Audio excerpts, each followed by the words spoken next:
देखिए बच्चों, एक बार फिर सभी का नमस्कार। कक्षा 9 में हिंदी माध्यम में चैप्टर हमारा 1 चल रहा है, चैप्टर नंबर 1 संख्या पद्धति। और आज हमको पढ़ना है अपरिमेय संख्याएं। क्या पढ़ना है बच्चों? कल हमने आपको बताया था दशमलव प्रसार के बारे में कि बेटा कई प्रकार के दशमलव प्रसार होते हैं। अब उसमें जो हमने बात की थी दशमलव प्रसार की, तो आपको याद होना चाहिए कि कल जो हम कह रहे थे कि जो दशमलव प्रसार होता है, कई प्रकार के दशमलव प्रसार की हमने बात करी। एक हमने बात करी जैसे 3.9145, तो यहाँ देखिए दशमलव रुक गया है। क्या हो गया? दशमलव। तो बताइए ये जो संख्या है ये परिमेय बनेगी अपरिमेय बनेगी? परिमेय बनेगी। क्या बनेगी? और क्या बनेगी देख लो इसका आंसर 39145। दशमलव काट दिया, उसकी जगह आता है 1 और नीचे कितने जीरो? 4 जीरो। तो ये बन गई परिमेय संख्या पहला। दूसरा हमने ये कहा था कि अगर कोई संख्या 1.33333 इस तरीके की संख्या मिल रही है आपको लगातार, तो इसको जब आए नंबर बार बार उसके ऊपर लगा दो बार।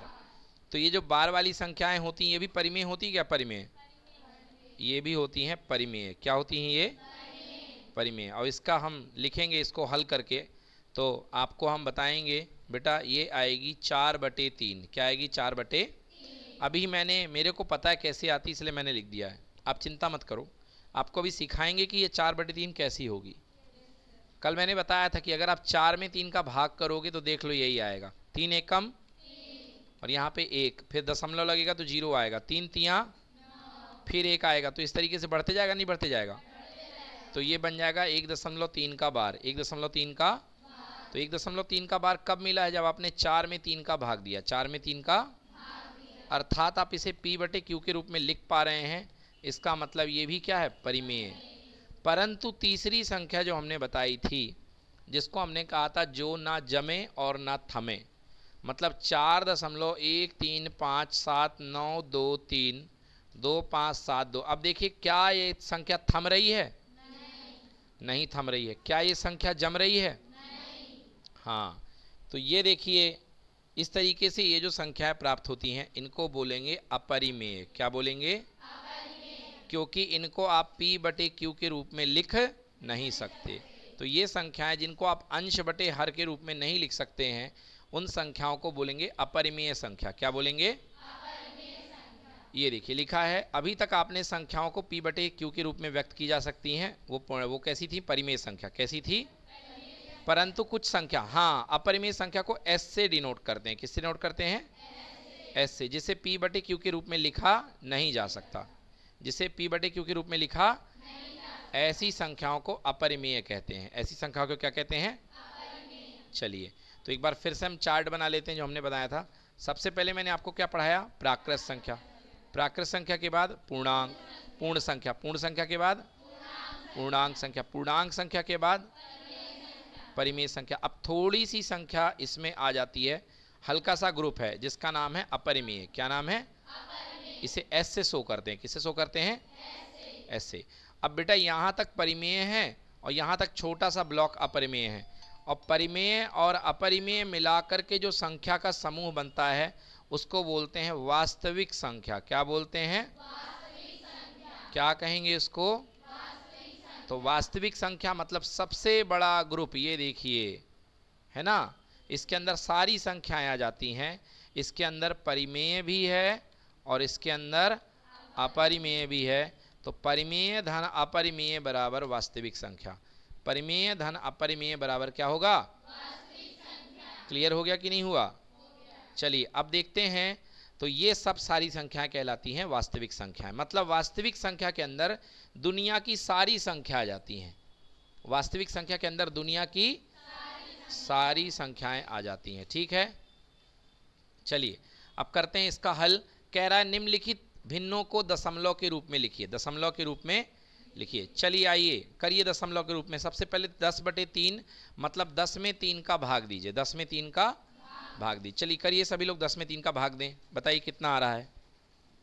तो पहला सवाल देखिए बच्चों, आपने 10 में 3 का भाग दिया, दिया कि नहीं दिया? और 10 में 3 का भाग देने पर 3.333333 आ रहा है कि नहीं आ रहा? इसमें आ रहा है 3 बार बार, आ रहा है कि नहीं आ रहा? तो जब आए जो संख्या आए बार बार उसके ऊपर लगा दो बार, मतलब 10/3 जो है वो इस रूप में है। यस और नो? क्लियर कि नॉट क्लियर? तो यदि आप इसको उल्टे तरीके से देखो बेटा, उल्टे तरीके से यदि देखो तो 3.333333 को लिखा जा सकता है 10/3। लिखा जा सकता है कि नहीं लिखा जा सकता भाई? अगर इसको उल्टे तरीके से आप देखो तो 10/3 को जब खोलने पर, 10/3 को जब पूरा पूरा खोलने पर जब ये आ रहा है 3.33, तो 3.3333 को क्या लिखा जा सकता है? 10/3 लिखा जा सकता है कि नहीं लिखा जा सकता? तो इस तरीके से ये जो संख्याएं हैं जिनमें बार आता है वो हमेशा परिमेय होती हैं। क्या होती हैं? परिमेय। मैं ये कहना चाह रहा हूं कि यदि मैं 3.3333 dot dot dot dot dot dot dot को मैं लिखूंगा 3.3 बार, और ये वैल्यू 10/3 के बराबर है कि नहीं है?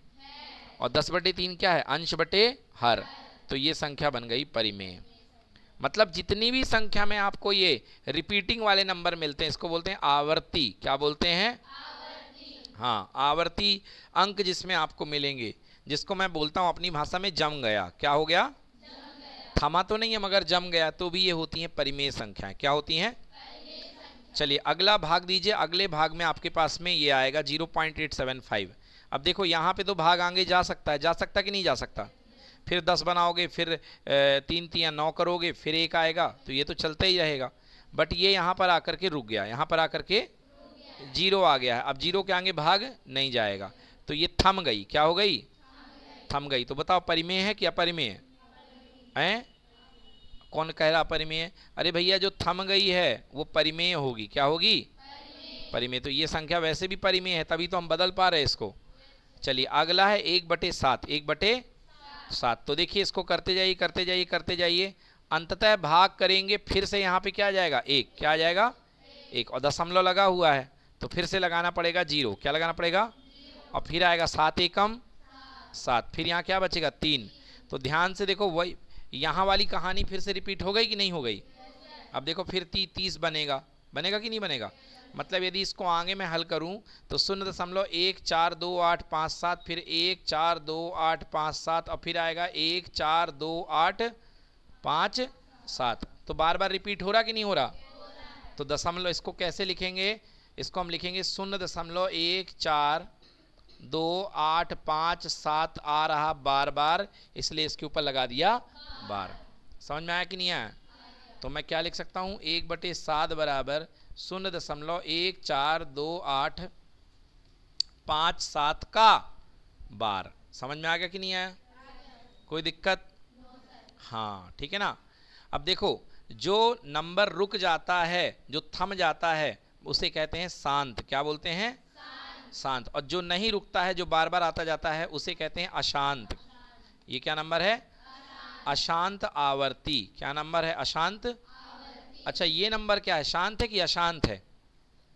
बताओ। अशांत। हाँ ये भी नंबर है अशांत है। क्या है?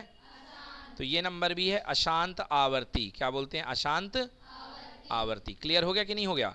तो ये देखो 1/3 तथा 1/7 अनवासनीय आवर्ती है। बहुत कठिन नाम है, इसको मत याद करो। या अशांत आवर्ती। क्या बोलते हैं इसे? मगर जो 7/8 है वो जो है शांत, वो है शांत। क्या नंबर है? शांत, यानी रुक गया, और जो रुक गया उसे शांत बोलते हैं। समझ में आया कि नहीं आया? अब मुझे बताओ 0.6 का बार, ये शांत आवर्ती है कि अशांत आवर्ती है? शांत है कि अशांत है? बिल्कुल गलत बोल रहे हो, शांत बोल रहे हो। अरे गधों, 0.6666 आएगा कि नहीं आएगा? तो रुकने का नाम नहीं ले रहा, मतलब ये क्या है? अशांत है। और बार बार आ रहा है तो ये आवर्ती है। क्या है? अशांत आवर्ती। समझ में आया कि नहीं आया? अब अगला देखो 0.478। तो 0.47878 बार बार आएगा कि नहीं आएगा? क्योंकि 7 8 के ऊपर बार लगा हुआ है। बोलो हाँ है ना? तो शांत है कि अशांत है? अशांत है। कैसा है? और क्योंकि 7 8 बार बार आ रहा है इसलिए लिखेंगे आवर्ती। क्या लिखेंगे? तो ये नंबर अशांत आवर्ती है। कैसा है? समझ में आया? चलिए बाकी पूरे भाग दीजिए। चलिए अगली हेडिंग बनाइए। अशांत आवर्ती दशमलव संख्या को परिमेय रूप में लिखना। कौन सी संख्या? कौन सी संख्या? अशांत आवर्ती संख्या। किस रूप में लिखना है? परिमेय रूप में। किस रूप में लिखना है? उदाहरण के लिए जैसे मैंने कहा कि बेटा 1.333333, जिसको आप कह सकते हो 1.3 का बार, ये जो संख्या होती है ये होती है 4/3 के बराबर। किसके बराबर? होती है कि नहीं होती है? तो अब आप इसको, मैंने तो बता दिया कि बेटा ये 4/3 के बराबर होगी, बट आप कहेंगे सर आपको कैसे पता कि ये 4/3 होगी? बोलो हाँ या ना। तो अब हम आपको बता रहे हैं कि कैसे आप किसी अशांत आवर्ती दशमलव संख्या को परिमेय रूप यानी कि P/Q के रूप में कैसे लिखेंगे। आइए पहला सवाल करते हैं। पहला सवाल आपके सामने है। देखिए कह रहा है दशमलव संख्या को P/Q के रूप में व्यक्त करना जहां दशमलव संख्या अशांत आवर्ती हो। कैसी हो? अशांत आवर्ती मतलब बार वाली। कौन सी वाली? बार वाली, जो बार बार जिसमें आता है वो वाली संख्या। तो चलिए पहला उदाहरण हमको दिया है 0.6 बार। 0. बताओ ये शांत है कि अशांत है? अशांत है।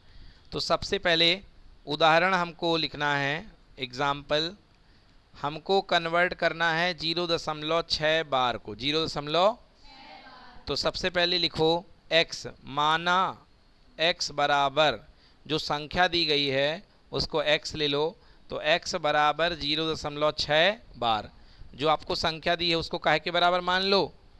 x के। काहे के बराबर? x के। अब इसको खोल के लिख दो, x बराबर 0.66666। चलता जाएगा कि नहीं चलता जाएगा?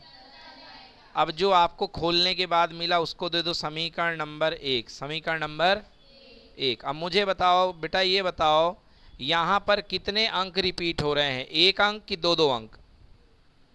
समझे नहीं? समझे नहीं? देखो 0.6 बार का मतलब होता है 0.666 ऐसे, और 0.12 बार का मतलब 0.121212।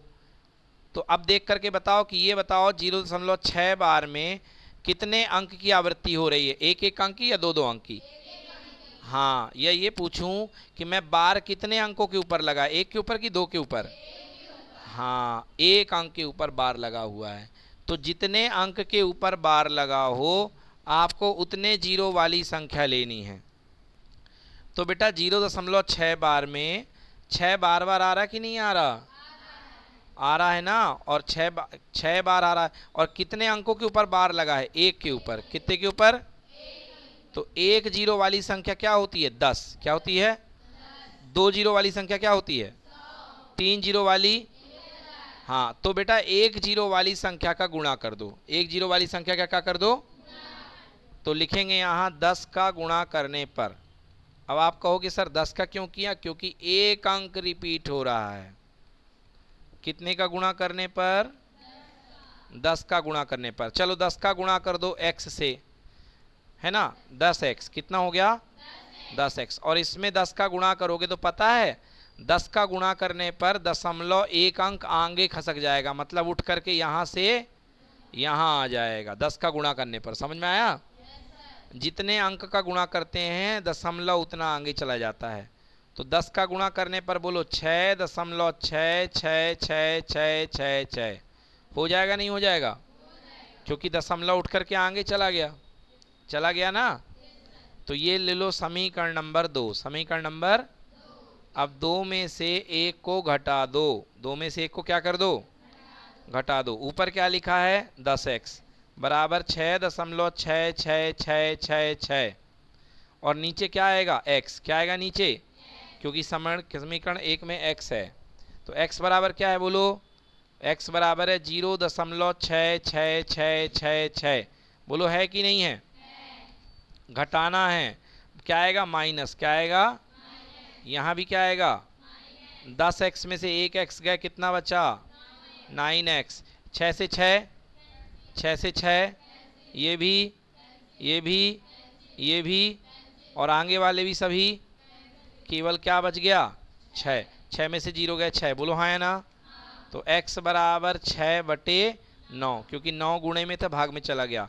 चलो काट दो, 3 दूनी 3 तियाँ, x बराबर आ गया 2/3। मतलब जो संख्या आपके पास x थी वो 0.6 का बार थी कि नहीं थी, और उसका p/q रूप क्या आ चुका है, 2/3। चलिए उत्तर चेक करते हैं, कितना आया उत्तर, 2/3। आ गया समझ में।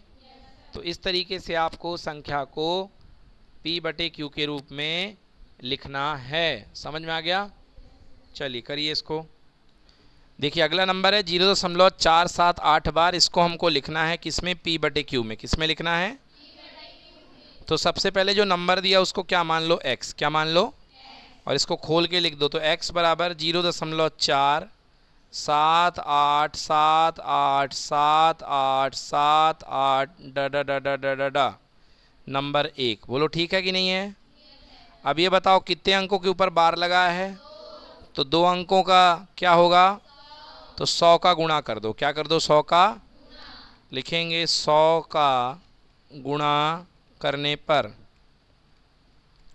100 का गुणा करने पर 100 का गुणा x से किया, कितना बन गया 100x।